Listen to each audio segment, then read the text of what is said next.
भर में मानवता का संदेश देने वाले ताकत गौतम बुद्ध, विश्व रत्न परम भूषण, विश्व ज्ञान के प्रतीक बोधिसत्व परमाधानी बाबा साहब डॉक्टर भीमराव अम्बेडकर जी के चरणों में श्रद्धा के सुमन अर्पित करते हुए बहुजन नायक मानव मसीहा कांतिराम साहब जी के चरणों में श्रद्धा के सुमन अर्पित करते हुए बहुजन समाज में जन्मे तमाम संतों गुरु महापुरुषों के चरणों में श्रद्धा के सुमन अर्पित करते हुए आज बाबा साहब की जन्म जयंती के अवसर पर आज सभा में आए हुए सभी लोगों का हार्दिक स्वागत अभिनंदन वंदन करता हूँ। साथियों थोड़ा सा वक्त मिला है, थोड़े से वक्त में क्या बात रख लूं, तो एक बात रख के अपनी बात को खत्म करना चाहता हूँ। साथियों आज इस महापुरुष में हम लोग जयंती मनाने आए हैं। ये जयंती कोई आम जयंती नहीं है साथियों।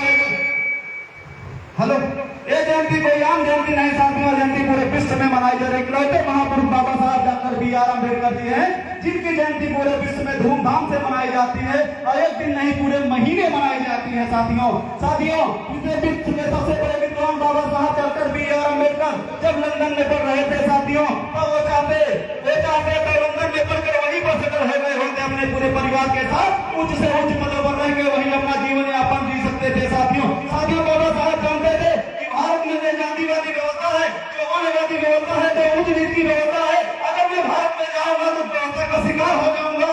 लेकिन बाबा साहब कसम खा के विदेश में पढ़ने गए थे कि मैं पढ़ के आऊंगा, अपने समाज का उद्धार करूंगा।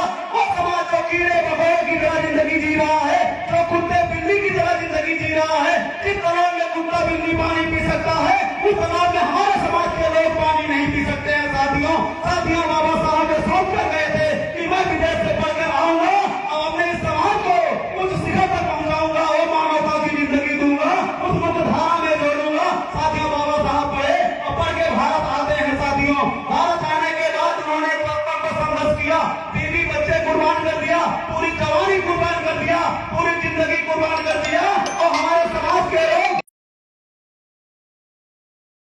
राजनीति किया और राजनीति के माध्यम से हम लोगों को ऐसा मंच दिया, ऐसा कपड़ा दिया कि आज पहनकर आपके सामने बोल रहे हैं। साथियों लेकिन हमारे दो समाज के बोलने लोग जब ऐसा परामर्श हो गए, वो कहते हैं बाबा साहब की जयंती पर राजनीति की चर्चा मत करो। आप लोगों को तो चाहिए कि अपने घर से एक लोग को राजनीति करने के लिए भेजो, दान कर दो। बाबा साहब के मिशन को पूरा करने के लिए बाबा साहब ने जो सपना देखा था, बाबा साहब ने 18 मार्च 1956 में कहा था कि आज मैं आप लोगों को एक हथियार लेके जा रहा हूँ। बाबा साहब जानते थे हमारे समाज में कोई रानी नहीं है, इसलिए कोई राजा हमारे समाज में नहीं पैदा होगा।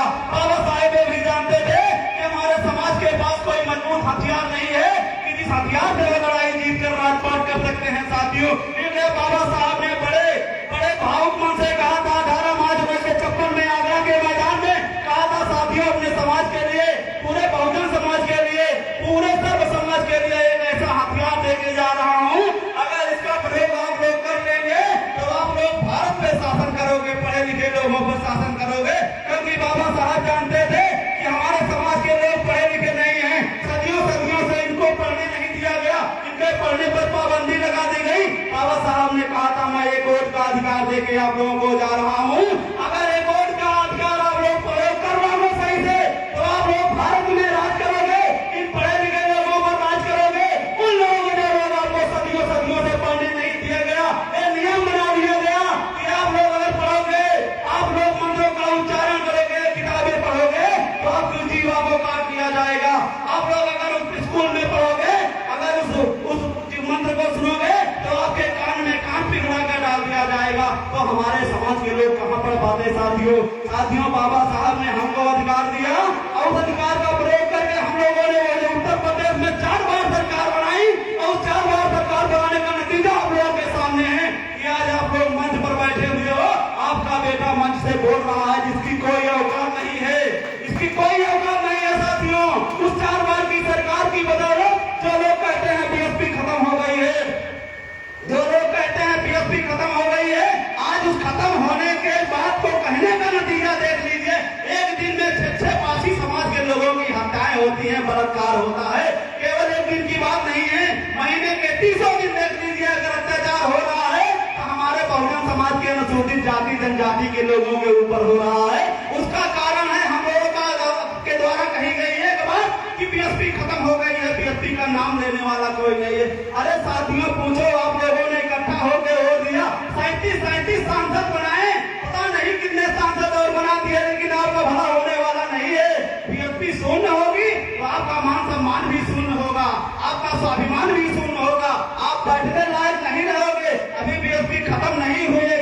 आप लोग बैठ पा रहे हो। जिस दिन बहुजन समाज पार्टी खत्म हो जाएगी, आप लोगों को कोई पूछने वाला नहीं होगा साथियों। बातें बहुत रखनी है क्योंकि बहुत लंबी फेरी से सभी को अपने अपने काम में, प्रोग्राम में भी जाना होगा।